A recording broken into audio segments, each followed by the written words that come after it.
Hola, mi nombre es Patricia Clares, soy residente en un hospital de Madrid y os voy a presentar la asignatura de neumología. Neumología desde hace 2 años ha cobrado mayor importancia en el examen MIR, por eso es importante que estéis atentos al vídeo, entendáis las preguntas y sobre todo os hagáis con las imágenes de la radiografía de tórax y del TAC de tórax. ¿Por qué? Porque desde hace 2 años, como sabéis, en el MIR están apareciendo imágenes y la neumología es una de las asignaturas que tiene más probabilidades de caer una radiografía de tórax o un TAC de tórax en el examen MIR. Por eso, aparte de que os estudiéis la teoría, tenéis que haceros con todas este tipo de pruebas de imágenes. Así que os recomiendo que luego, cuando acabemos de repasar este vídeo, os repaséis también los vídeos sobre radiografía de tórax y TAC de tórax para poder situar todas las patologías que en ellos aparezcan. El primer tema que vamos a ver es la fisiopatología pulmonar. Este tema, desde hace 2 años, tiene menos importancia en el examen MIR. Tiene menos importancia porque, como hemos comentado antes, lo más importante ahora es que sepáis relacionar las imágenes con las preguntas y, como sabéis, el MIR cada vez se basa más en casos clínicos. Entonces, la fisiopatología pulmonar tiene menor importancia desde hace 2 años porque no ha caído ninguna pregunta, pero hasta hace 2 años, y como el MIR puede ir cambiando, tenía una importancia vital y era el tema más preguntado. Además, tenéis que conocer la fisiopatología pulmonar porque conociendo la fisiopatología pulmonar vais a entender todas las patologías. Es un tema complejo, es difícil de entender, pero una vez que os hagáis con él entenderéis el resto de las patologías. Para empezar a estudiarla vamos a tener que pensar cuál es la función más importante del pulmón. La función más importante del pulmón es la oxigenación tisular, es decir, la llegada del oxígeno a los tejidos. Esta función el pulmón la lleva a cabo a través de 3 procesos, que son la ventilación, que es la llegada del aire al alveolo, la difusión, que es el intercambio de gases a través de la membrana alveolo capilar, y la perfusión o transporte, que es la llegada del oxígeno al resto de los tejidos para que estos puedan funcionar. Vamos a desarrollar cada uno de estos 3 procesos. Empezaremos con el primero. El primero es la ventilación.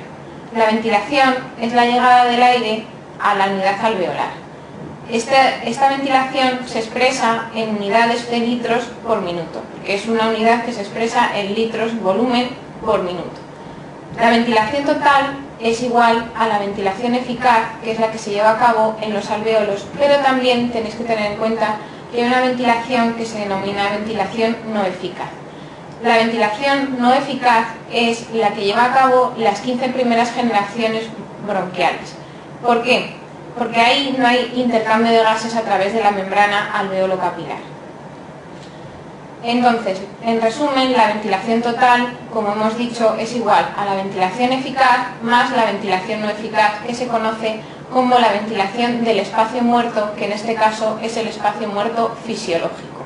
Hay otro tipo de espacio muerto, que es el espacio muerto patológico, que veremos más adelante. Para llevar a cabo la ventilación consta de 2 procesos. Como ya conocéis, uno es la inspiración y otro es la expiración. La inspiración es la entrada del aire a los alveolos. Este proceso, a diferencia de la expiración, es un proceso que siempre es activo. Siempre es activo quiere decir que consume energía y por lo tanto es llevado a cabo por una serie de músculos. En condiciones de reposo, el músculo más importante, como ya conocéis, es el diafragma y puede ayudarse de otro tipo de musculatura que son los intercostales externos. Pero hay otras ocasiones, como puede ser situaciones de sepsis o situaciones en las que necesitamos más oxígeno, como puede ser cuando practicamos ejercicio, que necesitamos musculatura accesoria. Esta musculatura accesoria la componen los escalenos y el esternocleidomastoideo. Para que os acordéis, todos conocéis que el músculo inspiratorio más importante es el diafragma, y para acordaros del resto de la musculatura inspiratoria, yo os recomendaría que pensarais en todos los músculos que comienzan por E, que son los intercostales externos, el esternocleidomastoideo y los escalenos. Este es el primero de los procesos que compone la ventilación. Y el segundo, como hemos dicho, es la expiración. La expiración es la salida del aire desde los alveolos al exterior. La expiración, a diferencia de la inspiración, no es un proceso activo. Es un proceso que en condiciones de reposo se lleva a cabo por diferencia de presiones y por tanto es un proceso pasivo. Al ser un proceso pasivo no necesitamos de ninguna musculatura. Pero en condiciones de ejercicio o en condiciones que requiramos expirar mucho más aire, necesitamos musculatura accesoria. Que en este caso la musculatura accesoria más importante es la musculatura abdominal. Y en ocasiones, muchas ocasiones, se ve ayudada por los intercostales internos. Es decir, la inspiración es un proceso siempre activo, la expiración es un proceso que es pasivo en reposo y activo cuando requerimos una musculatura accesoria, que es, por ejemplo, en condiciones de ejercicio. Ya hemos visto los dos procesos que componen la ventilación. Lo siguiente que tenemos que tener en cuenta es cómo se regula esta ventilación. La regulación de la ventilación es muy importante de cara al examen MIR, no porque lo pregunten en forma de teoría, pero sí como lo preguntan de forma práctica. La regulación de la ventilación se lleva a cabo principalmente por dos sistemas. Uno es la regulación central y el otro es la regulación periférica. La regulación central es la que está llevada a cabo por quimiorreceptores que se sitúan en el bulbo y en la protuberancia, mientras que la regulación periférica es la llevada a cabo por quimiorreceptores que se sitúan en el callado aórtico y en el glomus carotídeo. Estos quimiorreceptores, al ser quimiorreceptores, tienen que responder a determinados estímulos. Y si no aparecen estos estímulos, no es necesario que se produzca un aumento de la ventilación. Como os he dicho, la regulación más importante es la llevada a cabo por los quimiorreceptores centrales. Los quimiorreceptores centrales responden a varios tipos de estímulos, pero el más importante de todos es el aumento de la presión parcial de CO2.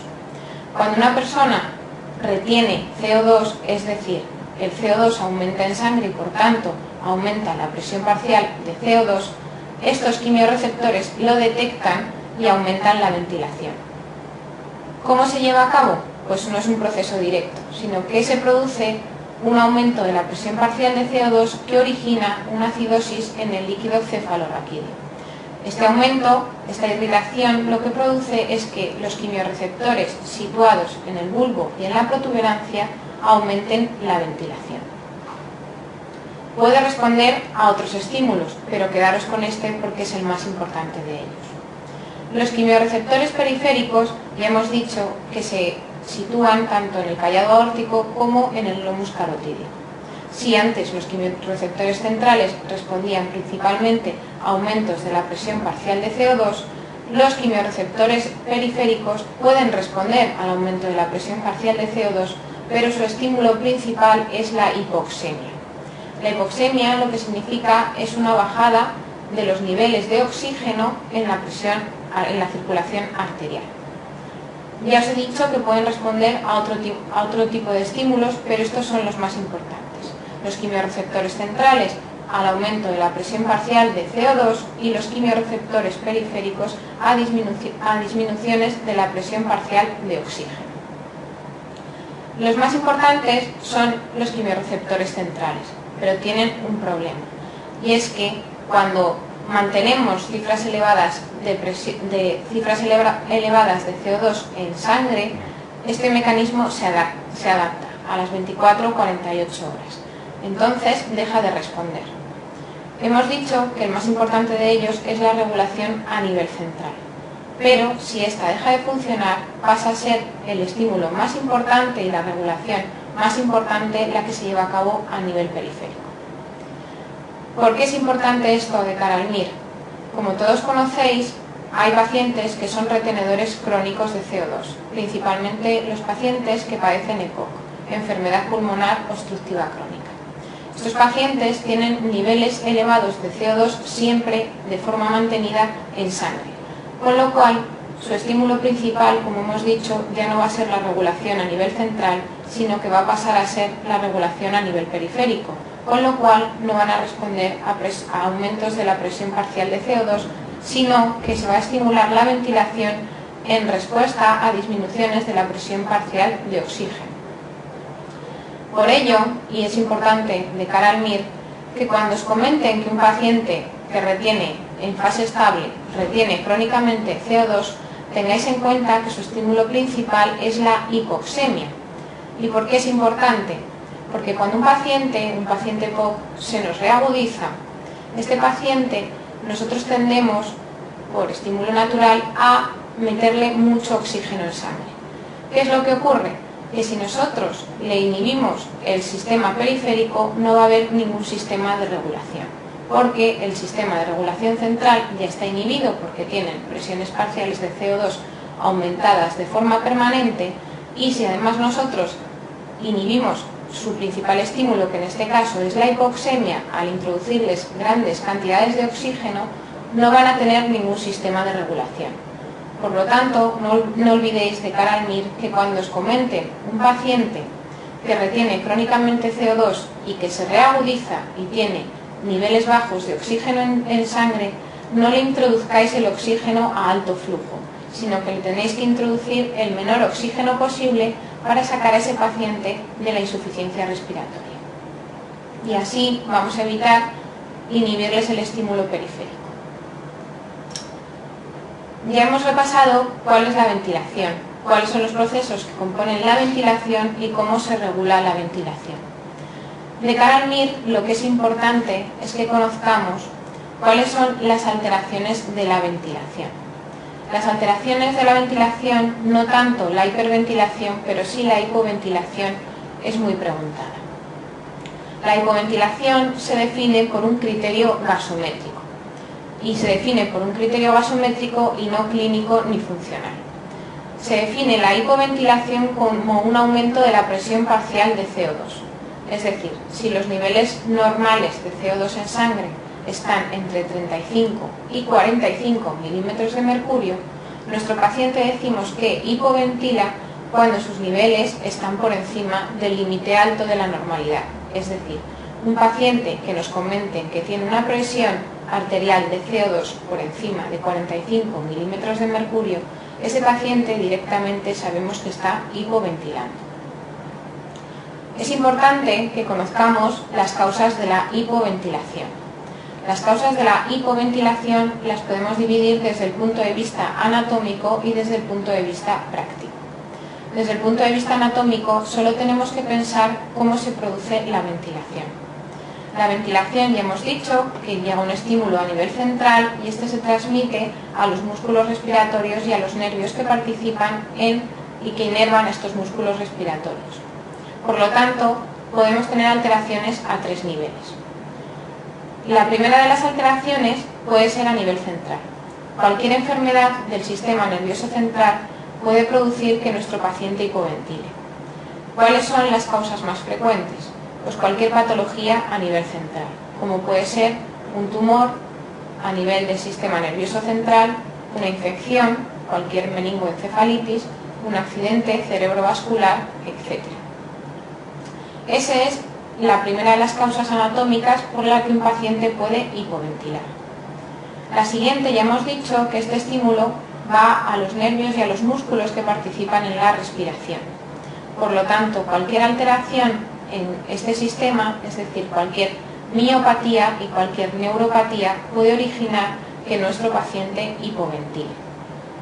Y la tercera de las causas son cualquiera de las enfermedades en las que está implicada la caja torácica.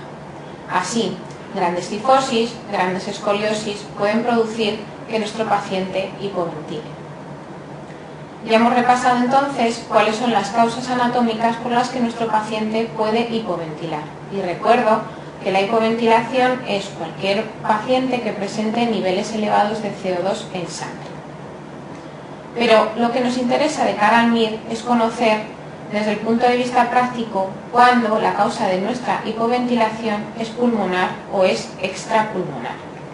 Para conocer si la causa es pulmonar o es extrapulmonar, usamos el gradiente alveolo arterial de oxígeno.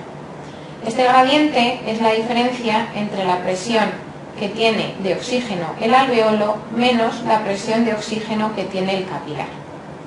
Y decimos que un paciente hipoventila y la causa es pulmonar cuando este gradiente está elevado por encima de 15 milímetros de mercurio. Es decir, un paciente, si nos imaginamos la fórmula, un paciente que tiene mayor presión de oxígeno en el alveolo por encima, mucho mayor que la que tiene en el capilar, esta diferencia es mayor de 15, que se establece como el límite de la normalidad. Y entonces podemos decir que nuestro paciente hipoventila y que la causa es pulmonar. Pero nuestro paciente puede hipoventilar por cualquiera de las otras causas que hemos repasado, que son extrapulmonares. Pero este gradiente no nos va a diferenciar cuál es la causa extrapulmonar que origina que nuestro paciente hipoventile.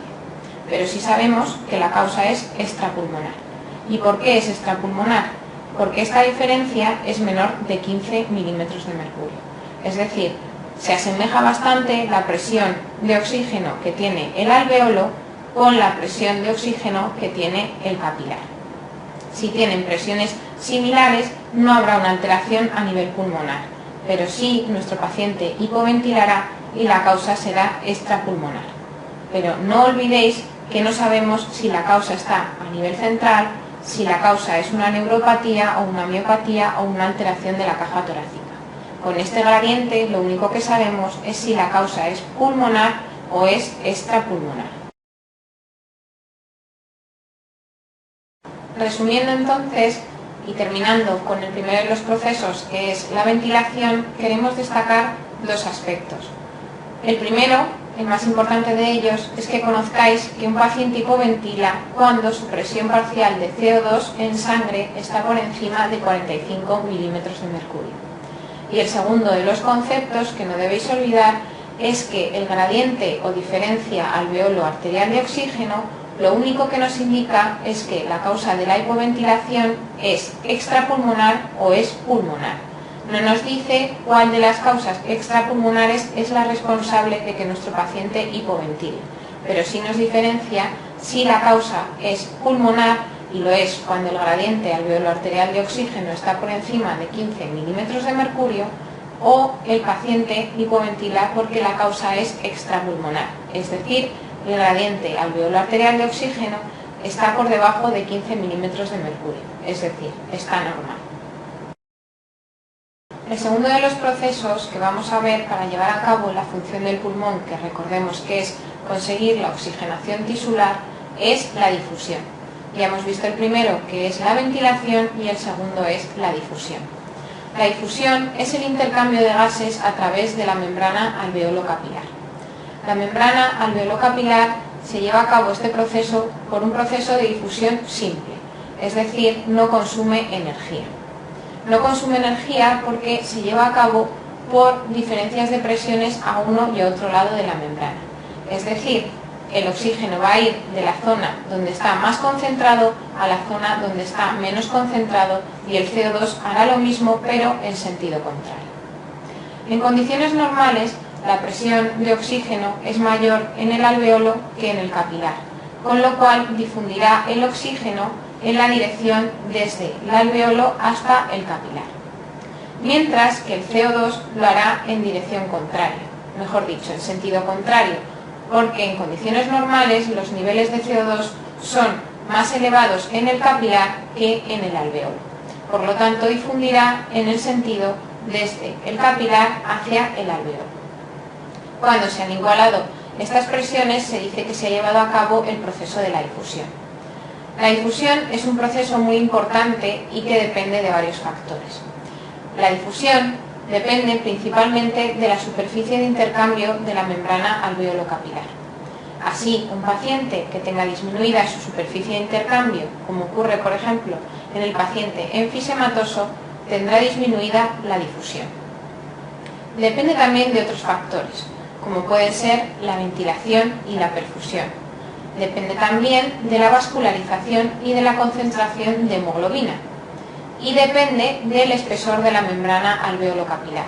Pues es lógico, no es lo mismo atravesar una superficie de 5 centímetros que atravesar una superficie de 5 micras.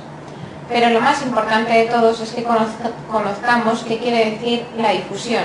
Y la difusión, y lo han preguntado en el MIR, lo que nos indica es la superficie de intercambio de la membrana alveolo-capilar. Este proceso lo podemos estudiar a través del test de difusión. Este test de difusión se lleva a cabo con monóxido de carbono. Se lleva a cabo con monóxido de carbono porque es un gas que difunde mucho mejor que el resto de los gases. A este paciente le vamos a pedir, cuando le hacemos un test de la difusión, que inspire una cantidad de aire que lleva, entre otros componentes, monóxido de carbono. Y vamos a medir lo que inspira y lo que expira, y vamos a restar. Se considera que el test de difusión es normal si se encuentra entre el 80 y el 120% del calculado o del estimado teórico para ese paciente. Es decir, no es lo mismo el estimado teórico que pueda tener yo que pueda tener un paciente anciano, porque depende, entre otros factores, de la edad, de la talla y del sexo del paciente. Pero no olvidéis que los valores normales son los que se estiman entre un 80 y un 120% del teórico para ese paciente. Viendo de qué factores depende la difusión y en qué consiste la difusión, lo que nos queda por ver son las alteraciones de la difusión. Si antes lo que más nos interesaba en la ventilación eran los procesos que la disminuían, es decir, los procesos que originaban que el paciente hipoventilara, ahora en la difusión nos importan tanto los procesos que la aumentan como los procesos que la disminuyen. Para ello os recomiendo que miréis el dibujo, os hagáis un esquema de la membrana alveolo capilar. Si un paciente tiene disminuida la difusión, quiere decir que su test de la difusión está por debajo del 80% del estimado teórico para ese paciente. Si tiene disminuida la difusión, pensad en la membrana alveolo capilar a qué nivel puede estar la alteración. Y si pensamos en esta membrana, podemos encontrar tres niveles donde pueda estar la alteración. El primero de ellos será el alveolo, el segundo será el intersticio y el tercero será el capilar. ¿Cuáles son los procesos que disminuyen, por tanto, la difusión? Pues son alteraciones a cualquiera de estos tres niveles.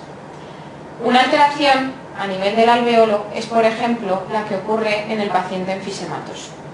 Un paciente enfisematoso tiene, por definición, destrucción de los acinos alveolares.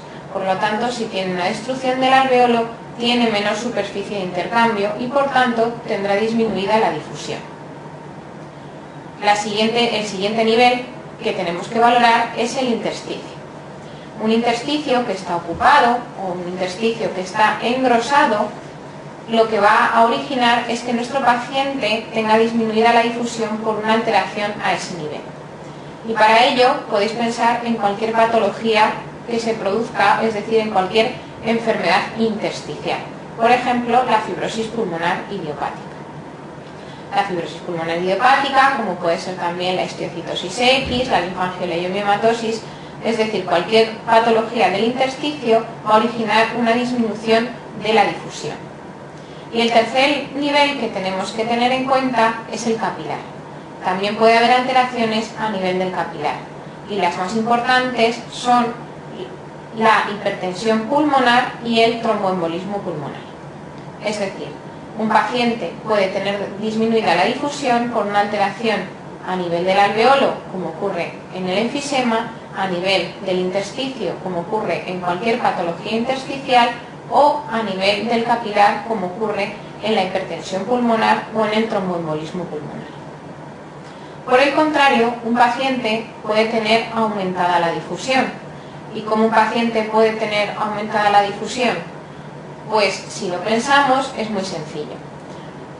En condiciones normales los gases se van a unir y se van a transportar por medio de la hemoglobina. Por lo tanto, cuando tenemos mucha hemoglobina que ocupa el alveolo, este paciente tiene aumentada la difusión. Es decir, su test de difusión está por encima del 120% estimado teórico para ese paciente.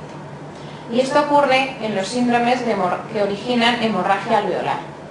Hemorragia alveolar de forma difusa. Y los dos más importantes para el MIR que tenéis que conocer son el síndrome de Wood-Pasteur y la hemosiderosis pulmonar idiopática. También en las fases iniciales de la insuficiencia cardíaca se ve aumentada la vascularización y por lo tanto se puede ver aumentada la difusión, pero desde el punto de vista funcional muchas veces esta alteración no la vemos. Así que quedaros con los síndromes que originan hemorragia alveolar como las causas principales que producen un aumento de la difusión. ¿Y por qué es importante que conozcamos la difusión y sus consecuencias? Pues las consecuencias de la difusión es la hipoxemia, las consecuencias de la difusión, de una disminución de la difusión, es la hipoxemia con el ejercicio físico. Y es solo con el ejercicio físico, por lo tanto hay algunos autores que no lo consideran tan relevante. Cuando nosotros estamos en condiciones de reposo, el intercambio de gases a través de la membrana alveolo-capilar ocurre en el primer tercio de la superficie. Y el resto, los otros 2 tercios, lo tenemos como una reserva. ¿Qué es lo que ocurre en pacientes que tienen disminuida la difusión? Pues estos pacientes, lo que ocurre es que el intercambio de gases no ocurre en el primer tercio, sino que ocurre un poquito más avanzado. Necesitan más de 1/3 de superficie para que se lleve a cabo y se igualen las presiones a uno y a otro lado de la membrana. Y estos pacientes, cuando realizan ejercicio físico, es cuando notan la hipoxemia, y es cuando se puede cuantificar la hipoxemia, porque en condiciones de reposo tienen reserva suficiente como para que no se manifieste desde el punto de vista gasométrico. Entonces, en resumen, la difusión es el intercambio de gases a través de la membrana alveolo-capilar, puede estar aumentada o disminuida, como hemos visto las causas de una y otra, y conocer que la consecuencia más importante de una disminución de la difusión es la manifestación en forma de hipoxemia con el ejercicio físico.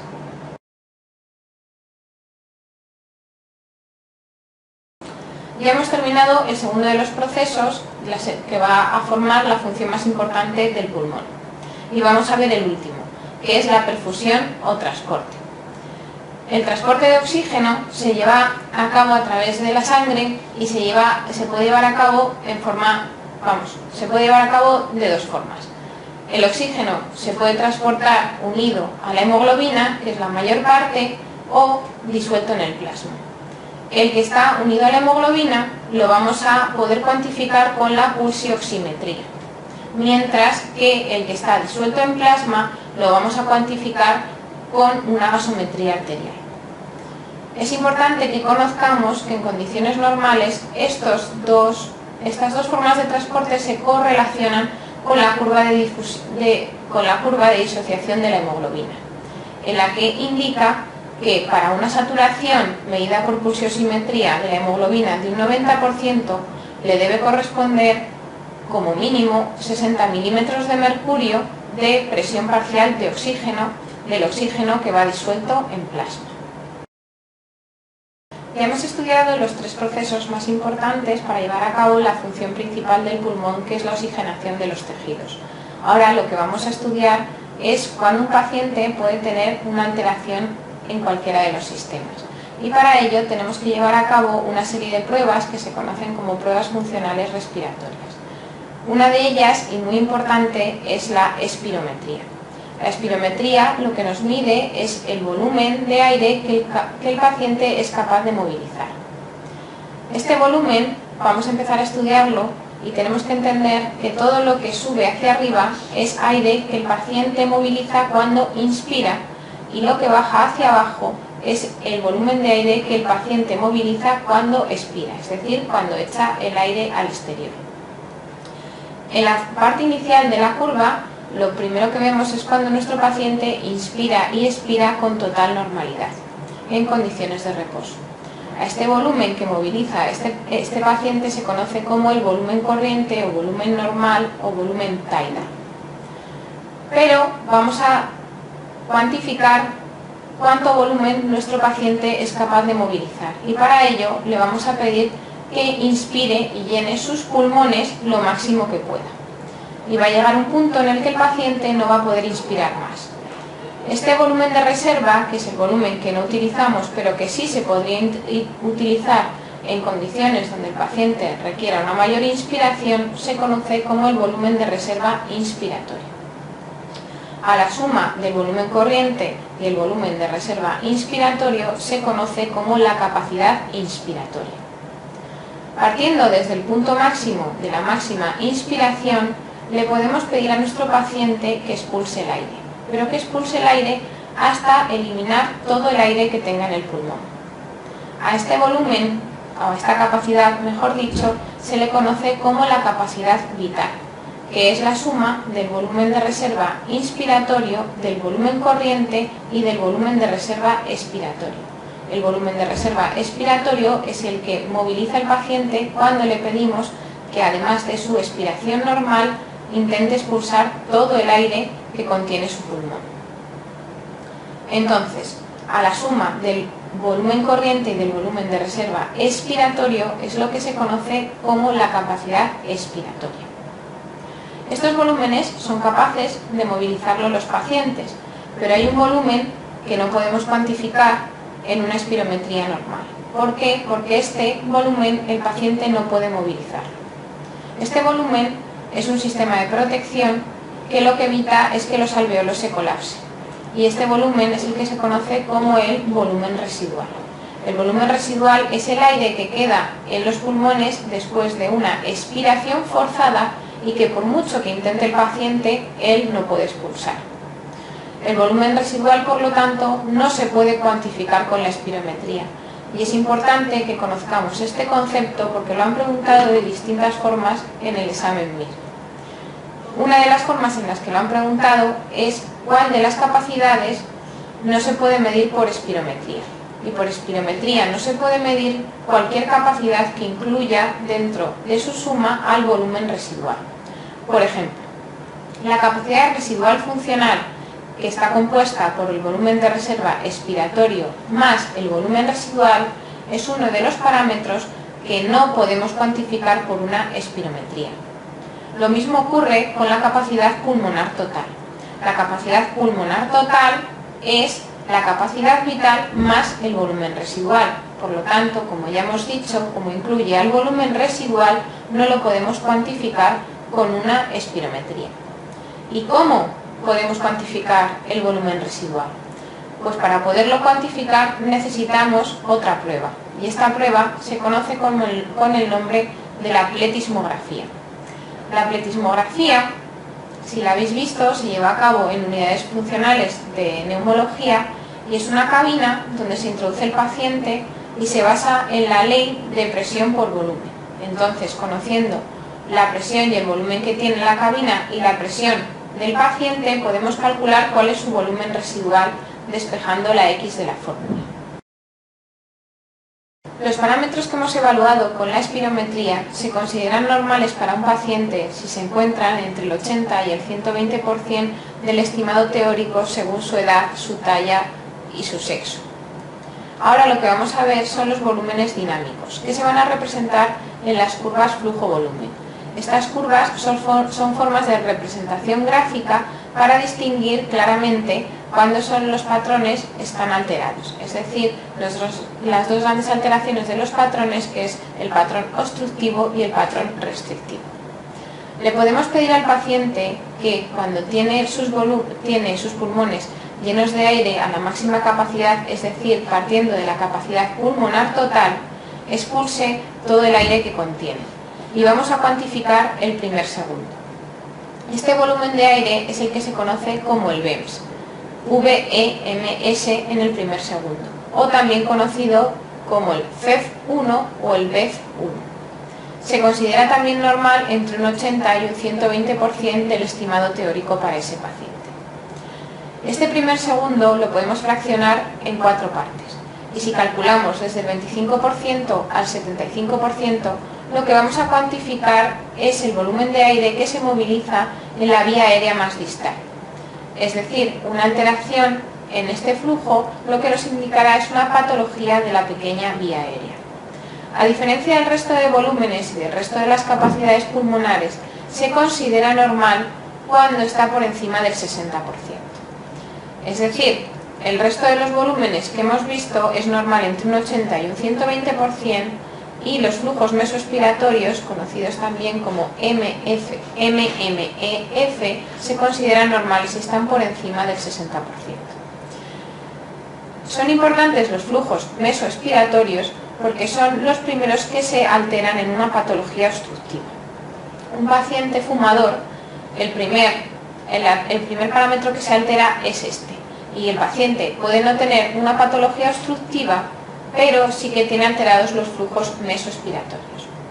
También se ve alterado en el rechazo crónico del trasplante de pulmón. Estos flujos mesoaspiratorios, repito, lo único que nos indican cuando están alterados es la patología de la pequeña vía aérea. Con todo ello, lo que vamos a estudiar ahora, cuáles son las alteraciones más importantes en los patrones respiratorios. Como conocéis, las dos alteraciones más importantes son el patrón obstructivo y el patrón restrictivo. Para poder cuantificar y poder clasificar al paciente en uno u otro patrón, nos vamos a basar en los datos que nos aporta tanto la espirometría como la pletismografía en aquellos parámetros que implique conocer el volumen residual.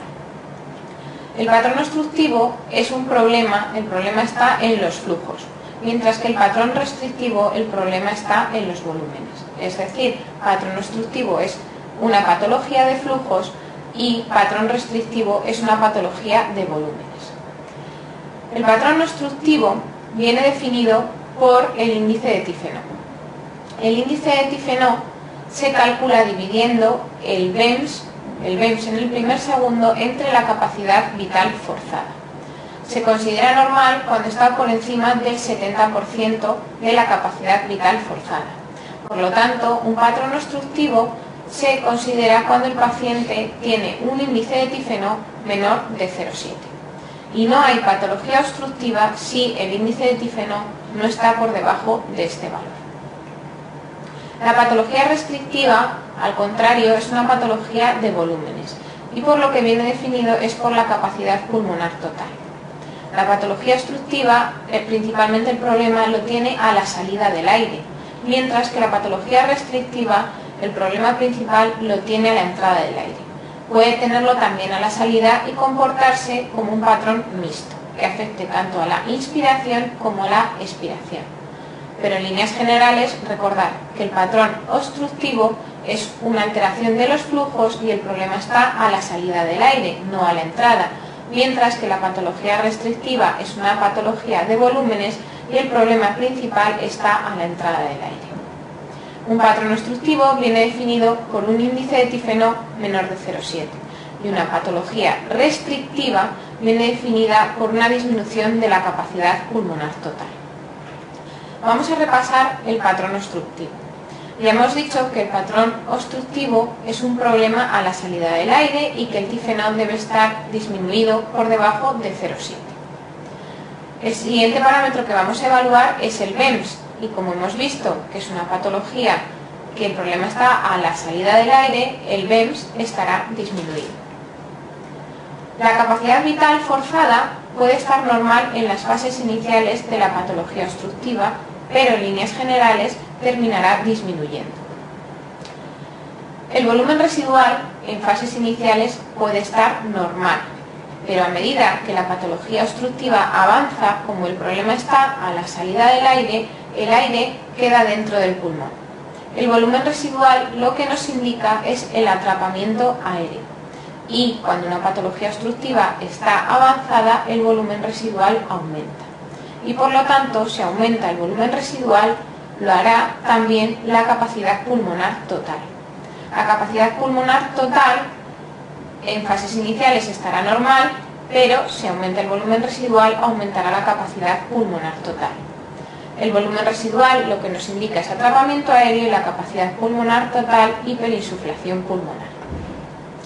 Pero lo más importante que recordéis es que un patrón obstructivo necesariamente tiene que cursar con un índice de Tifenot menor de 0,7. Ahora vamos a repasar la patología restrictiva. La patología restrictiva, el problema está en los volúmenes y el problema está a la entrada del aire. Por lo tanto, la capacidad pulmonar total estará disminuida. La patología restrictiva, a su vez, se divide en causas parenquimatosas o propiamente pulmonares o causas extraparenquimatosas. Las causas extraparenquimatosas, a su vez, se pueden dividir en que solo afecten a la inspiración o que afecten a la inspiración y a la expiración. Si afecta a los dos procesos, se comportará como un patrón mixto. porque aumentará también el volumen residual. La patología restrictiva parenquimatosa y la extraparenquimatosa, que solo afecta a la inspiración, funcionalmente se comportan de forma muy parecida. Toda patología restrictiva viene definida por una capacidad pulmonar disminuida. El siguiente parámetro que vamos a evaluar es la capacidad vital forzada. Como es una alteración de los volúmenes, también estará disminuida. El BEMS puede estar normal o disminuido. Recordad que el BEMS es lo que nos mide desde que partimos de una capacidad pulmonar total hasta la expulsión del aire en el primer segundo. El índice de Tifenot necesariamente estará aumentado porque no es una patología obstructiva. Y lo que nos va a diferenciar la causa de la patología restrictiva es el volumen residual. El volumen residual, cuando la patología restrictiva afecta solo a la inspiración, estará disminuido, porque el problema está a la salida del aire. Perdón, el problema está a la entrada del aire, no a la salida, con lo cual el volumen residual estará normal o estará disminuido. Mientras que en la patología restrictiva que afecte también a la expiración, el paciente tendrá un problema a la entrada del aire, pero también tiene un problema a la salida del aire, con lo cual cursará con un aumento del volumen residual. En resumen, patología obstructiva la definimos con un índice de Tifenot menor de 0,7 y la patología restrictiva la definimos como una capacidad pulmonar total disminuida. Y para distinguir las causas de patología restrictiva tenemos que basarnos en el volumen residual. El volumen residual será normal o estará disminuido en la patología restrictiva de causa parenquimatosa o de causa extraparenquimatosa que afecte solo a la inspiración. Mientras que si afecta también a la expiración, el volumen residual, por el contrario, aumentará. Repasados los dos patrones respiratorios, las alteraciones de los patrones respiratorios más importantes, tenemos que ver ahora qué patologías cursan con cada uno de estos patrones. Como ya conocéis, las patologías más comunes que cursan con obstrucción es la enfermedad pulmonar obstructiva crónica, el EPOC, el asma, las bronquiectasias y las bronquiolitis. Pero hay otras patologías que son patologías parenquimatosas que aparentemente siempre las relacionamos con un patrón restrictivo que pueden cursar con un patrón obstructivo y han sido preguntadas en el MIR. Para poder acordarnos de ellas hay una regla mnemotécnica que lo que dice es una frase que no tiene mucho sentido, pero que nos, como cualquier regla mnemotécnica, lo que nos importa es que nos acordemos de las patologías restrictivas o que aparentemente son restrictivas y que cursan con o pueden cursar con un patrón obstructivo. La frase es: necesito sisar al ILI. Si la vamos desglosando, recordamos que en la parte inicial de la frase, NEC, lo que nos recuerda es que la neumonía eosinófila crónica puede cursar con un patrón obstructivo. También lo puede hacer la silicosis, la sarcoidosis, la alveolitis alérgica extrínseca, la histiocytosis X y la linfangioleiomyomatosis. Estos dos últimos, tanto la histiocytosis X y la linfangioleiomyomatosis, casi siempre cursan con patrón obstructivo. El resto pueden cursar tanto con patrón restrictivo como obstructivo. Y las patologías que cursan con un patrón restrictivo son las siguientes. De causa parenquimatosa, lo que no podemos olvidar son todas las enfermedades intersticiales. La más frecuente de ellas, la fibrosis pulmonar idiopática. Y de causa extraparenquimatosa, que afecta a la inspiración, tenemos que recordar la parálisis frénica, la obesidad o alteraciones de la caja torácica. Y alteraciones o patologías que cursen con un patrón restrictivo que afecte a la inspiración y a la expiración, debemos recordar la espondilitis anquilosante y las enfermedades neuromusculares. La última parte de este tema la va a ocupar la insuficiencia respiratoria. La insuficiencia respiratoria se puede definir de dos maneras. Hay dos tipos de insuficiencia respiratoria. La podemos clasificar como aguda o como crónica, pero lo que nos interesa ahora es diferenciar si la insuficiencia respiratoria es parcial o es global. La insuficiencia respiratoria se define con criterios gasométricos, nunca con criterios clínicos y nunca con criterios funcionales. La insuficiencia respiratoria, por lo tanto, recordar que siempre se define por criterios gasométricos. Hay dos tipos de insuficiencia respiratoria y las vamos a clasificar en tipo 1 o parcial, cuando la alteración gasométrica es a expensas de la presión parcial de oxígeno que está disminuida por debajo de 60 milímetros de mercurio. Por lo tanto, cualquier paciente que tiene una presión parcial de oxígeno menor de 60 milímetros de mercurio, consideramos que tiene una insuficiencia respiratoria parcial. Insuficiencia respiratoria global o tipo 2 o hipercápnica es cuando el criterio gasométrico que utilizamos para definirlas es a expensas de la presión parcial de CO2. Cuando esta presión parcial de CO2 se eleva por encima del límite alto de la normalidad, decimos que nuestro paciente, como ya vimos antes, está hipoventilando, pero además está en insuficiencia respiratoria global o hipercápnica o tipo 2. Hay muchas causas de insuficiencia respiratoria aguda. Lo importante es cómo la tenemos que tratar. Lo más importante de todo, como casi todo en medicina, si conocemos la causa, es aplicar un tratamiento etiológico. Es decir, si nuestro paciente está en insuficiencia respiratoria aguda porque tiene una crisis asmática, a ese paciente, si iniciamos tratamientos con corticoides sistémicos y con broncodilatadores, es el tratamiento más importante para ese paciente. Si nuestro paciente, por el contrario, está en insuficiencia respiratoria aguda porque tiene una insuficiencia cardíaca que le origina la insuficiencia respiratoria, tenemos que tratar la insuficiencia cardíaca. Por lo tanto, lo más importante, y en la medida inicial, si conocemos la causa de la insuficiencia respiratoria, es tratar la causa. Después, es muy importante tratar al paciente con oxigenoterapia. ¿Y qué oxigenoterapia vamos a aplicar? Pues aquella que sea suficiente para que nuestro paciente tenga una presión parcial de oxígeno por encima de 60 milímetros de mercurio.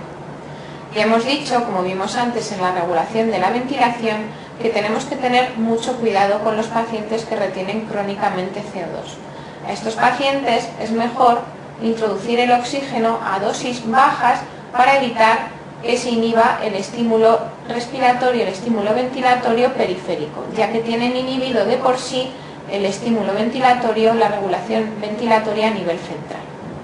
Por lo tanto, la oxigenoterapia, el objetivo en un paciente con insuficiencia respiratoria aguda es sacarle de esa insuficiencia respiratoria, y lo hacemos cuando el paciente supera su presión parcial de oxígeno por encima de 60 milímetros de mercurio. La oxigenoterapia la podemos aplicar con gafas nasales, con mascarillas, con Ventimask o incluso, si nuestro paciente está muy grave, con reservorio. Pero hay momentos en los que nuestro paciente requiere ventilación mecánica, y esto ha sido preguntado en el MIR. Por lo tanto, tenemos que conocer cuando a un paciente nos tenemos que plantear que la oxigenoterapia se nos está quedando corta y puede que tengamos que utilizar la ventilación mecánica. Hay dos tipos de ventilación mecánica: la ventilación mecánica no invasiva y la ventilación mecánica no invasiva. Y como os he dicho, han preguntado varias veces en el MIR cuándo se tiene que indicar a un paciente, cuándo hay que intubarle y aplicarle la ventilación mecánica. Y los criterios que tenéis que conocer son los siguientes. Cuando un paciente tiene disminución del nivel de conciencia y la causa es su insuficiencia respiratoria aguda, ese paciente se va a parar desde el punto de vista respiratorio, con lo cual es indicación de ventilación mecánica.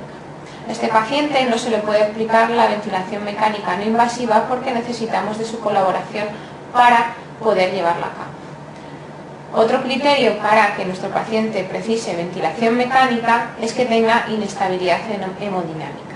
Si nos cuentan un paciente muy hipotenso o un paciente muy taquicárdico o muy bradicárdico, nos tenemos que plantear que tiene un gran sufrimiento y posiblemente sea candidato a ventilación mecánica. Otra de las indicaciones es cuando hemos intentado tratarle de todas las formas posibles, tanto la causa como con oxígeno suplementario, y a pesar de ello nuestro paciente tiene una hipoxemia grave refractaria al tratamiento. Una hipoxemia grave refractaria al tratamiento la consideramos cuando hemos aplicado todas las medidas posibles y aún así nuestro paciente mantiene unas presiones parciales de oxígeno por debajo de 45 milímetros de mercurio. Y también, por supuesto, cuando nuestro paciente presenta una acidosis respiratoria grave. Y se considera que un paciente tiene acidosis respiratoria grave cuando su pH está por debajo de 7,20. Estos 4 criterios son las 4 indicaciones fundamentales de ventilación mecánica que debéis conocer para el examen MIR.